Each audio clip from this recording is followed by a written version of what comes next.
On a cold morning near Fade Pass in Tunisia, in February of 1943, a green American infantryman named Nothing the Record bothered to keep braced a 5-foot steel tube against his shoulder, watched a German Panzer III grow larger in a crude iron sight, and pulled a trigger for the first time in his life against a machine built to kill him. He did not know if the tube would work. Nobody in his platoon did. 3 months earlier, most of the men carrying this weapon into North Africa had never fired it once, not even in practice. What happened in the next 4 seconds would be argued about, exaggerated, doubted, and finally confirmed by men who had every reason to lie and did not need to. Somewhere behind that tank, in the turrets and hulls of an army that had rolled through Poland, France, and the Balkans without slowing down, a fear was about to take root that no Sherman, no anti-tank gun, and no Allied bomber had managed to plant so far. It started with a tube that cost less than a rifle, fired by a private who had trained on it for an afternoon. That fear would outlast the battle, outlast the campaign, and by the war's end would be written into German training manuals as an instruction. Watch the hedgerows, watch the rubble, watch the man on foot before you watch the tank behind him. Something had gone wrong with an army that had built its entire theory of war around steel moving fast, and it had gone wrong at the hands of the least glamorous branch in any army, the infantry, on foot, at close range, with a weapon their own high command had not expected to matter. What made this particular tube different from every anti-tank weapon that came before it is a question with an answer, and the answer would not be fully understood by the men firing it until months after they had already started winning fights they should have lost. What happened to the private who fired that first shot at Fade Pass would not be settled for 2 more years.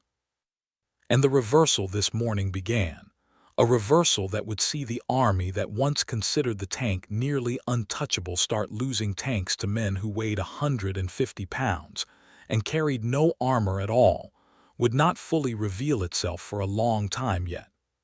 By the winter of 1942, the German Panzer Arm had earned a reputation that was not propaganda. It was measured in captured cities and dead armies. The blitzkrieg that tore through Poland in 1939 and France in 1940 had done something to every general who watched it that no memorandum could undo. It had made the tank feel less like a weapon and more like a fact of nature, something you endured rather than fought.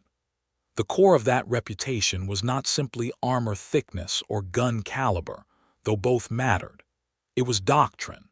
German panzer divisions did not send tanks alone into a fight.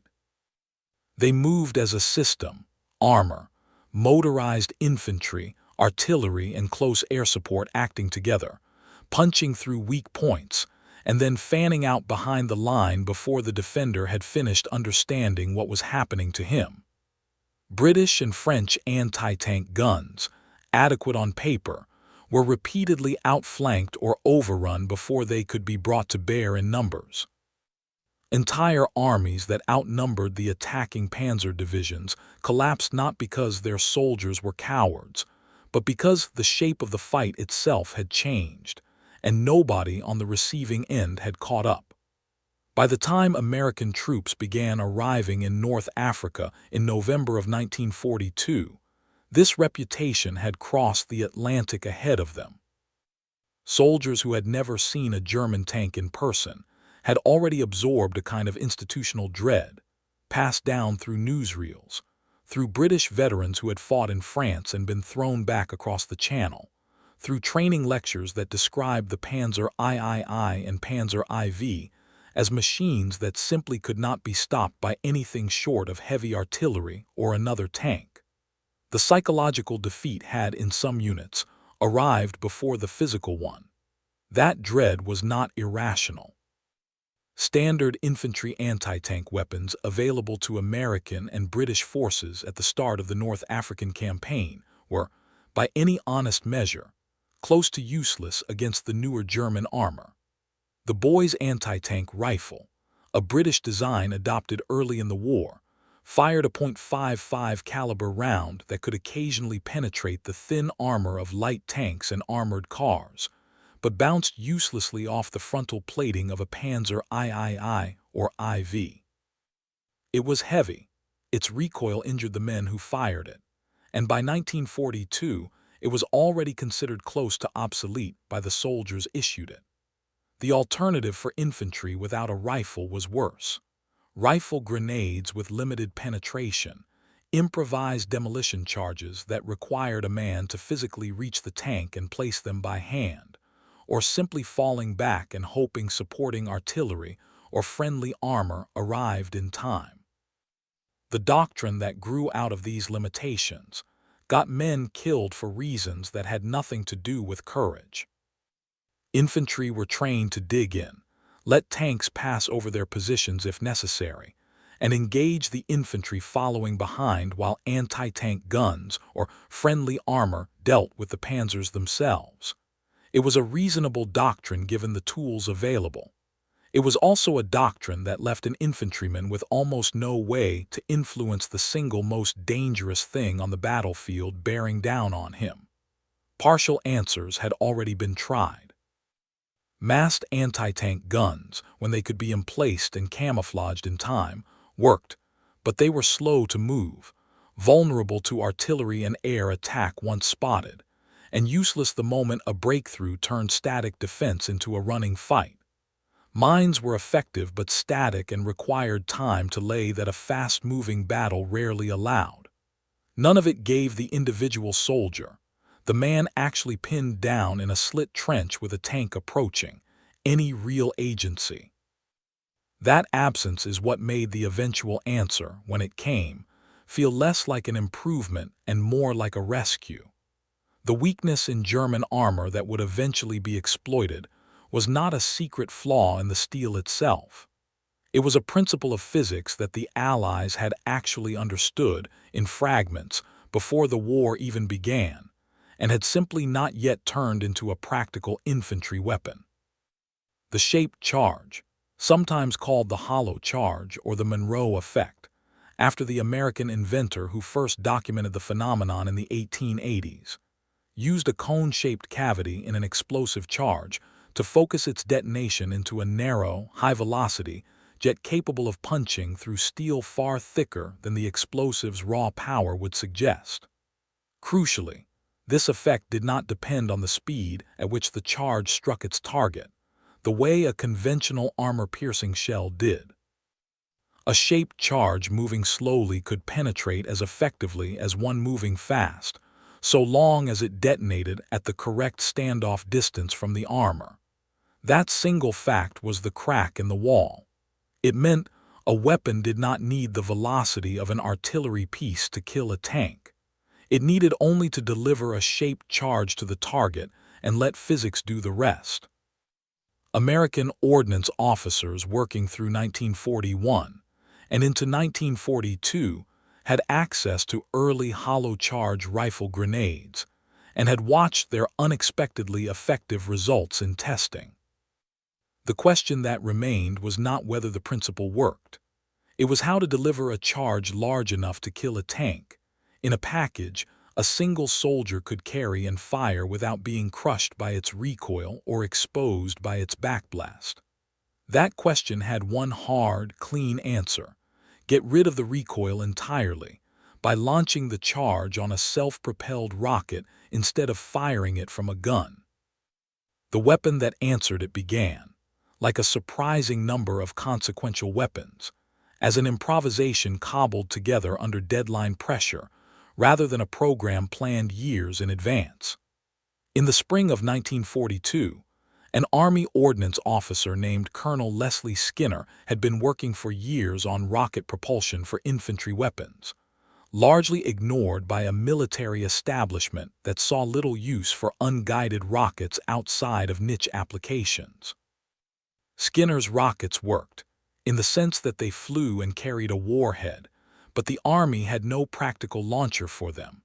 Nothing that let a soldier aim and fire one safely from his shoulder without being burned or deafened by the rocket's exhaust. The man who solved that problem was a young ordnance engineer named Edward Oule, working alongside Skinner at Aberdeen Proving Ground. According to the account Oule gave for the rest of his life, the idea came to him almost by accident. Watching a soldier struggle to aim one of Skinner's rockets from an awkward improvised mount, Oule picked up a length of stovepipe lying nearby, put it to his shoulder, and asked whether the rocket could simply be fired from inside a tube open at both ends, letting the exhaust vent harmlessly out the back while the soldier stood clear of the blast. It was, by every account including his own, a strikingly simple idea for a problem that had stalled for months. Within days, a working prototype had been built.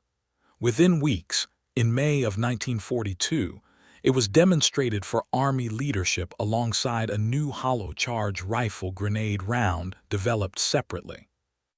When the two were paired, Skinner's rocket motor and Oule's open tube, firing a shaped-charge warhead, the combination worked well enough in testing that officers reportedly compared its shape to the comedian Bob Burns's trick musical instrument of the same name, and the nickname stuck immediately, the Bazooka.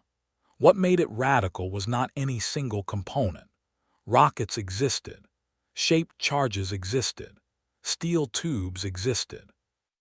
What made the Bazooka radical was that it combined all three into something a single infantryman could carry, load, aim, and fire without training beyond a single afternoon, without a crew, without a tripod, and without a recoil that would break his shoulder or reveal his position with a visible muzzle flash and blast, wave the way a recoilless rifle or anti-tank gun would. It weighed a little over 13 pounds unloaded. Its rockets weighed roughly 3.5 pounds each. A two-man team, one to load, one to aim and fire, could move it faster than any anti-tank gun in existence, dig it into cover a rifle squad could occupy, and be gone before return fire found them. The specification the audience will not expect is this. The bazooka's effective range against a tank was genuinely short, close to 100 yards for a confident hit, less in the hands of an inexperienced crew, and this was not treated as a flaw to be apologized for. It was, in the doctrine that grew up around the weapon almost immediately, the entire point. What the men who used it came to believe, repeated in after-action reports and letters home, with a consistency that is itself a kind of evidence, was that the bazooka did not make the infantryman equal to the tank. It made him dangerous to it in exactly the conditions where the tank was already weakest and most alone, in towns, in hedgerows, in broken terrain where a panzer's crew could not see far and could not bring supporting infantry close enough in time. That belief was the doctrine, and the doctrine was where the first loop of this story pays off. The tactic that grew up around the bazooka in 1943 and hardened into standard practice by 1944 was almost embarrassingly simple to describe and brutally difficult to execute. Let the tank come close. Do not fire at the front, where German armor was thickest and best sloped to deflect a shaped charge jet before it could achieve full penetration. Wait for the flank, the rear deck, the thinner side plating, or better still, the moment a tank's crew was buttoned up and blind, focused entirely on the road or the infantry immediately ahead of it. Fire from cover that the tank's main gun could not easily traverse onto in time. A cellar window, a hedge line at an angle, the corner of a building the tank had just passed. And then, this was the discipline that separated a bazooka team that survived from one that did not. Move immediately after firing, because a tank that has just been hit and not killed will traverse its main gun and its coaxial machine gun toward the muzzle flash within seconds, and a static bazooka team was a dead bazooka team. The discipline this demanded was, in the plainest terms, harder than the fighting itself. It required a soldier to let a 30-ton machine capable of killing him in an instant come within 100 yards, sometimes closer, before firing a single shot from a weapon that might not even penetrate on the first hit. It required him to hold his position through the noise and the ground-shaking approach of tracks, an engine that had, for 3 years, been the sound of an unstoppable army. Nerve, not marksmanship, was the limiting factor. Units that trained their men specifically to hold fire until a tank was dangerously close consistently reported higher kill rates and, counterintuitively, fewer casualties among the Bazooka teams themselves, because a tank crew that never saw where the shot came from could not retaliate against it. The underlying logic, stripped down to something a viewer could repeat to someone else afterward, was this. A tank's armor is a wall built to face forward, toward the enemy it expects. Change the direction the fight is coming from, and the wall is not there anymore. This is also where the trap closes on the enemy, because the very qualities that had made German armor dominant against other tanks and against unprepared infantry were the qualities that left it exposed to this new threat. Thick frontal armor and a powerful main gun meant nothing against a shaped charge fired into a thin side or rear plate from 30 yards away in a village street.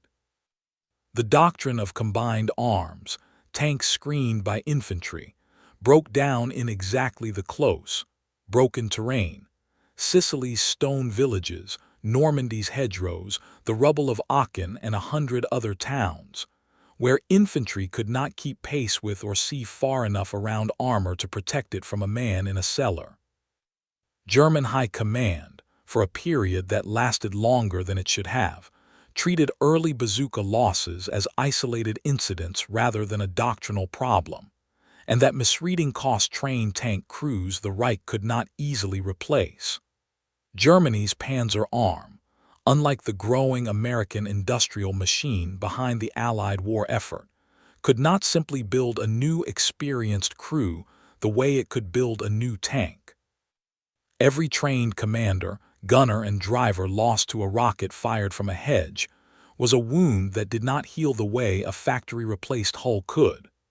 The man at the center of this story, the one who fired that first shot at Fade Pass, and the men like him across a dozen campaigns, came from nowhere in particular, which was itself the point. The bazooka did not require the marksmanship of a sniper or the years of training that produced a tank commander.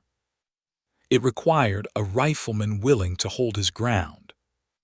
Units that adopted the tactic seriously often assigned it not to their most decorated veterans, but to steady, unremarkable soldiers who could be trusted not to panic and fire too early, wasting a rocket and revealing the position for nothing.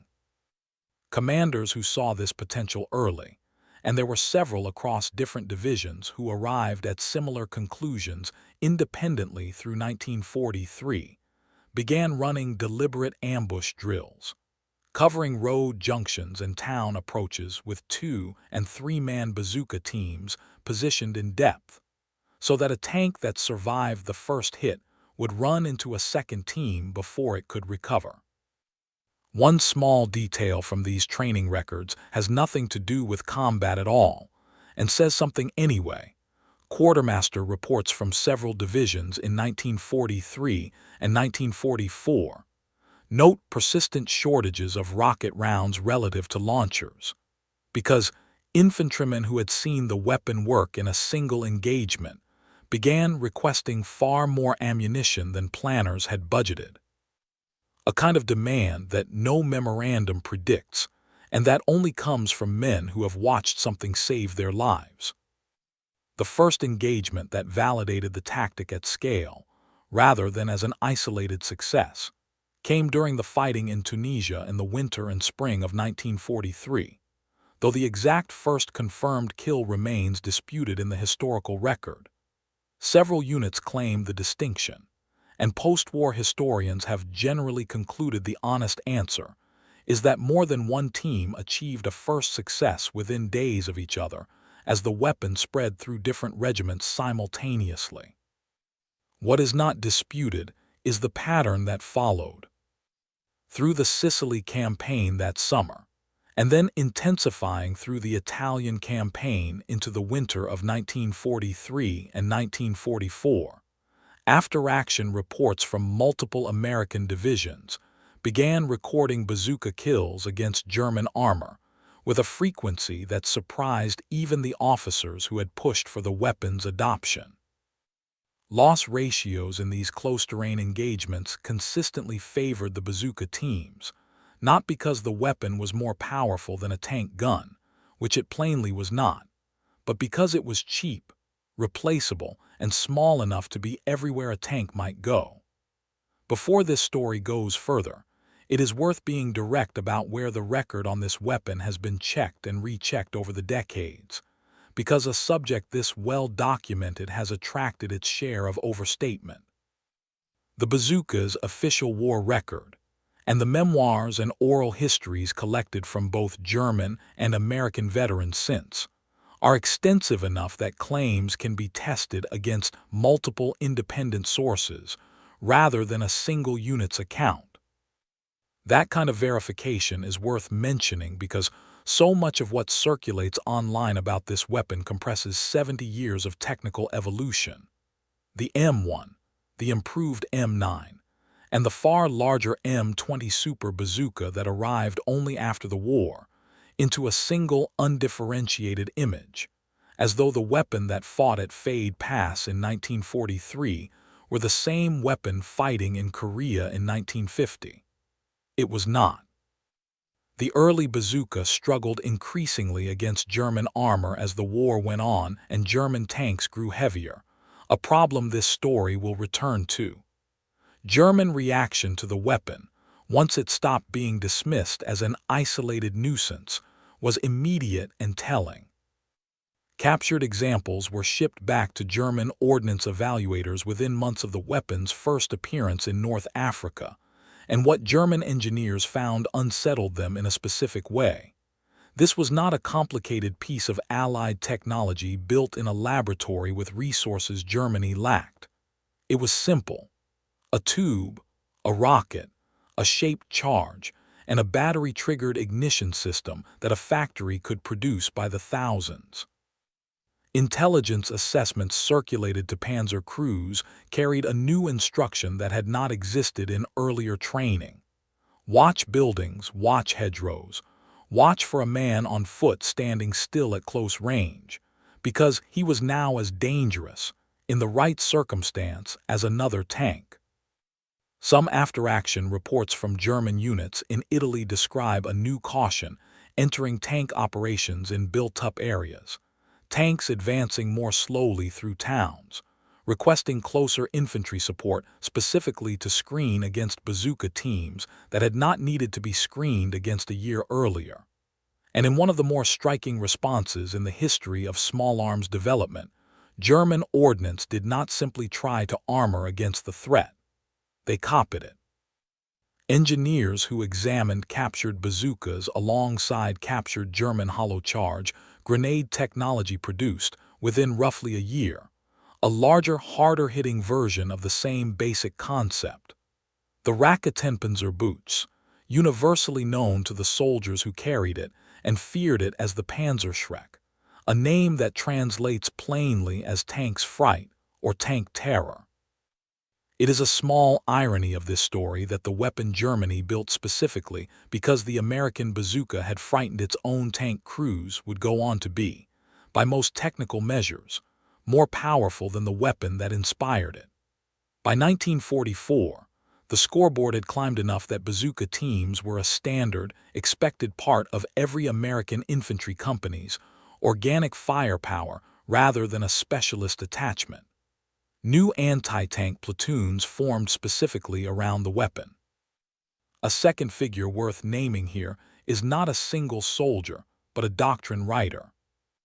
Officers within the Army Ground Forces training establishment who, watching the Italian and early Normandy after-action reports, formalized what had begun as improvised unit-level tactics into standardized training doctrine, distributed across the entire European theater by mid-1944, ensuring that a green replacement arriving in Normandy in July had access to the same close-range ambush principles that veteran units in Sicily had worked out through trial and costly error a year earlier. The strategic-level proof of the doctrine's value came during the fighting through the Norman hedgerows in the summer of 1944, terrain that German commanders, including Field Marshal Erwin Rommel himself in reports back to Berlin, identified as unexpectedly costly to armored operations, specifically because of the density of close-range infantry anti-tank fire American units were now bringing to every hedge line and sunken road. Tanks that had once been sent forward with confidence were, by the summer of 1944, being described in German unit logs as requiring far heavier infantry escort than earlier doctrine called for, a direct and measurable consequence of a threat that German High Command had, 3 years into the weapon's development, only partially learned to counter. All of which brings this story to the single operation that best demonstrates everything the bazooka had become by the war's final winter. And it happened not in the hedgerows, but in a small Belgian town during the opening days of the Battle of the Bulge. In mid-December 1944, the spearhead of Kampfgruppe Paper, a heavily armed battle group of the 1st SS Panzer Division under the command of Obersturmbannführer Joachim Paper, driving toward the Meuse River as part of Germany's last major offensive in the West, pushed deep into Allied lines, its column including several of the newest and most heavily armored tanks Germany fielded during the entire war, the King Tiger. Weighing close to 70 tons and carrying frontal armor that no standard bazooka round of 1944 could reliably penetrate head-on.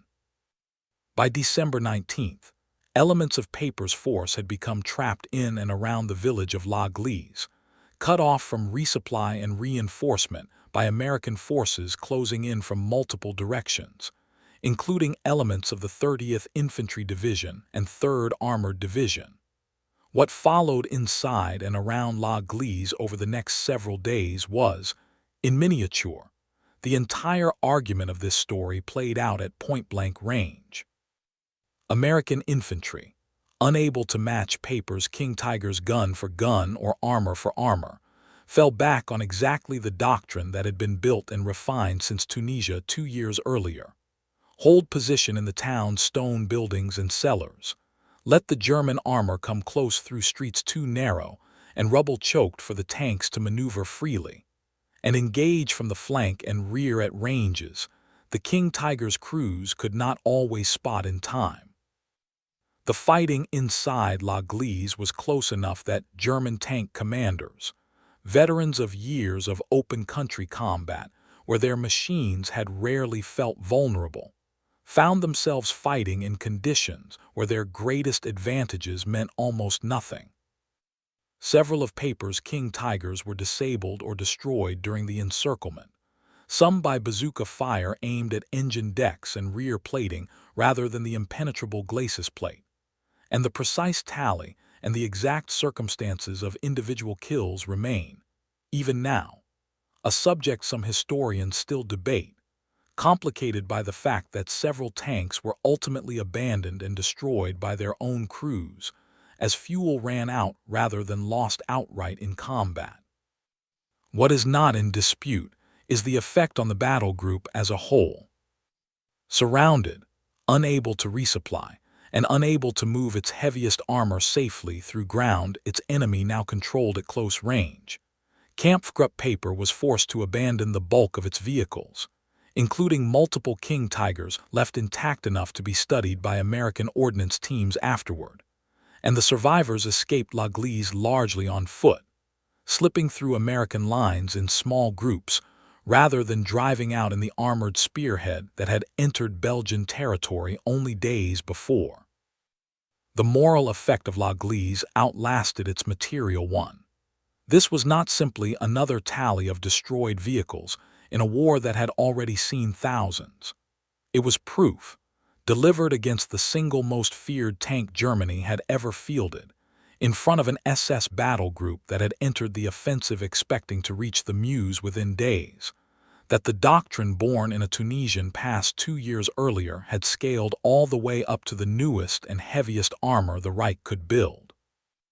A weapon dismissed by some in 1942 as a stopgap had, by the winter of 1944, helped strip the mobility from one of Germany's most capable armored formations and left it walking home. What Germany's own soldiers said about this reversal, in the records that survive, describes something closer to exhaustion than surprise by this point in the war. Panzer crew diaries and interrogation reports collected by Allied intelligence through late 1944 and into 1945 increasingly describe a war fought less against enemy tanks and more against an enemy that could be anywhere, in a cellar, behind a hedge, in the second story of a house already cleared once that morning.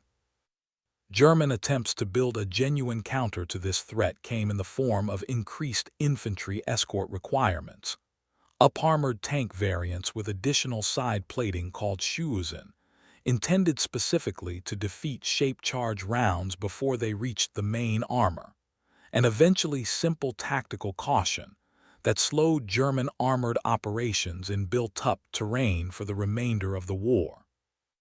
None of these answers arrived in time or in sufficient numbers to reverse what had already happened to German confidence in armor as an unanswerable weapon. The Schuessen plating, in particular, proved only partially effective and added weight and complexity to vehicles that were already straining German industrial capacity to produce and maintain. The men most associated with the bazooka's development did not live to see the full arc of what it became, though not in the way combat narratives usually resolve. Edward Uhl, the young engineer who had improvised the open-tube design from a length of stovepipe, survived the war entirely, was later drafted himself and served, and went on to a long post-war career in the aerospace and defense industry, eventually becoming chief executive of Fairchild Industries decades later. Leslie Skinner remained in ordnance research through the rest of his career. Their fates were not tragic. They were simply ordinary long American lives following an invention that changed how infantry fought tanks for the rest of the 20th century, which is itself a kind of quiet irony worth sitting with. The men who built the weapon that terrified German tank crews went home and grew old, while the fear they created outlived most of the tanks it was aimed at. The wider system behind this weapon was never the individual soldier alone, however much the story naturally centers on the man pulling the trigger. Behind every bazooka team was an industrial and training apparatus that most newsreels never showed.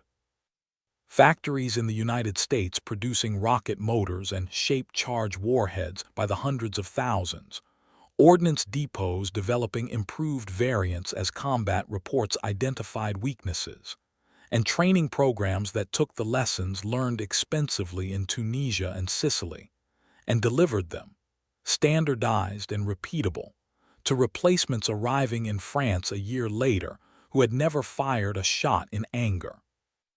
The M9 variant, introduced in 1943, addressed early reliability problems with the original design's ignition system.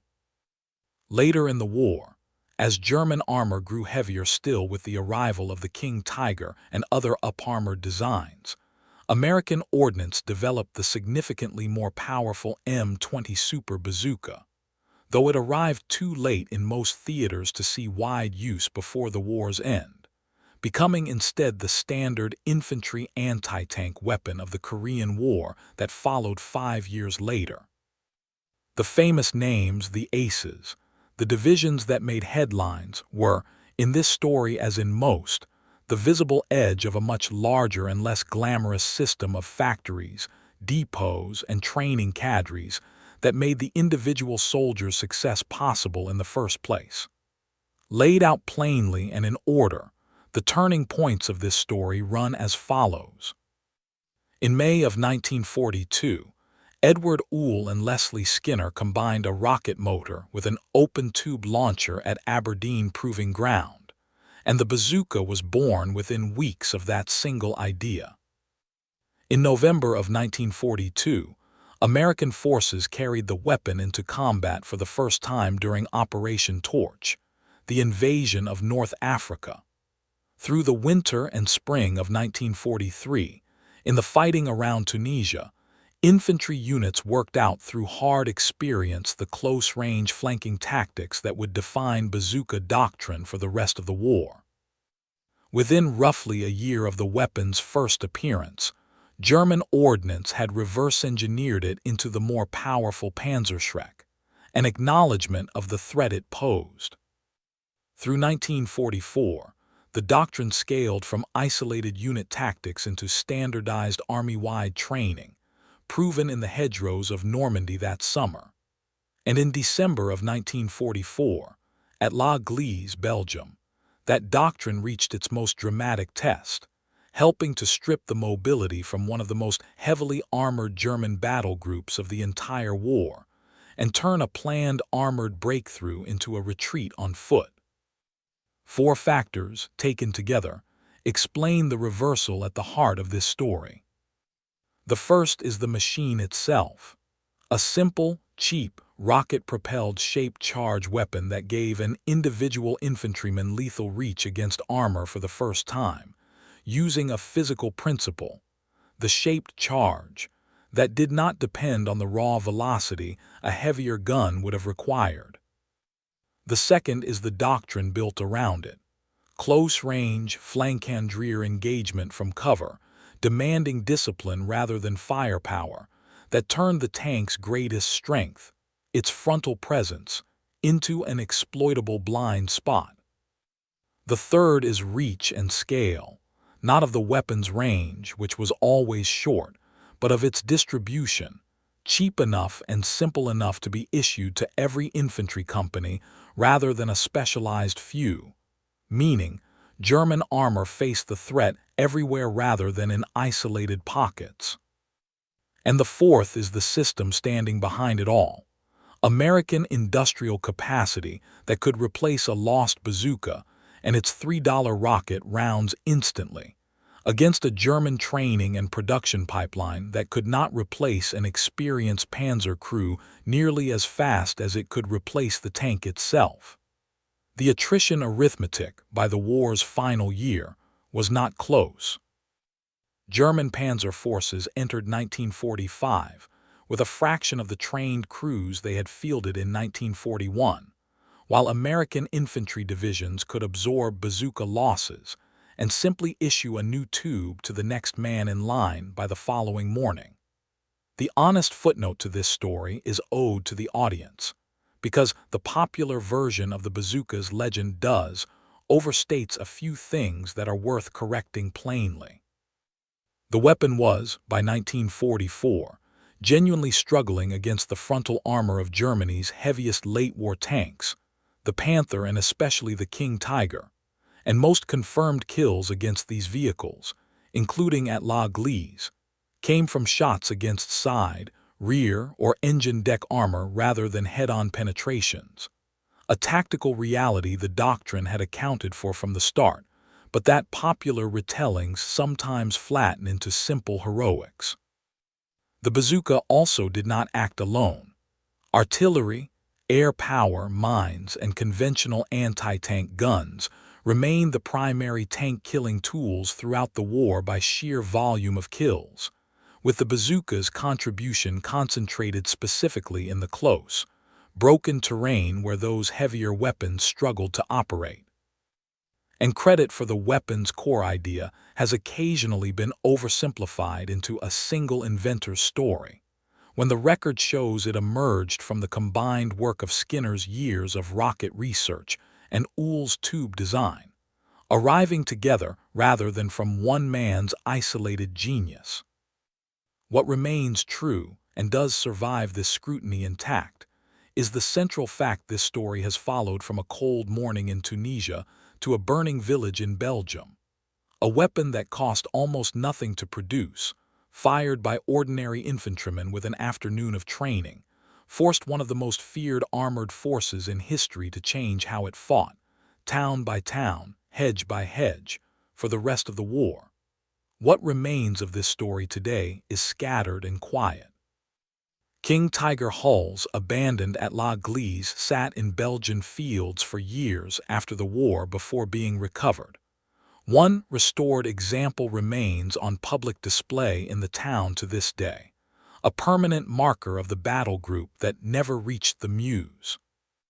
Veterans on both sides who spoke about the weapon decades later, in oral history collections gathered through the 1980s and 1990s, described it in strikingly similar terms regardless of which side of the sights they had been on. American infantrymen recalling the specific, gut-level fear of waiting motionless, while a tank closed the distance, and German Panzer veterans recalling a caution that entered their operations in towns and hedgerows that had not existed earlier in the war. The machine itself did not last much beyond the conflict that made it famous, replaced within a decade by the more powerful M20, and later, entirely new generations of infantry anti-tank weapons. But the idea outlived the tube. The principle that an individual soldier, given a cheap, simple, close-range weapon, and the discipline to use it correctly, could threaten the most expensive and heavily armored machine on the battlefield, became a standing assumption of infantry doctrine for the rest of the century, echoed in every shoulder-fired anti-tank weapon that followed it into Korea, Vietnam, and beyond. A tank's armor was built to face the direction it expected the war to come from. The bazooka's entire history is the story of an army that learned, at considerable cost, to come from somewhere else.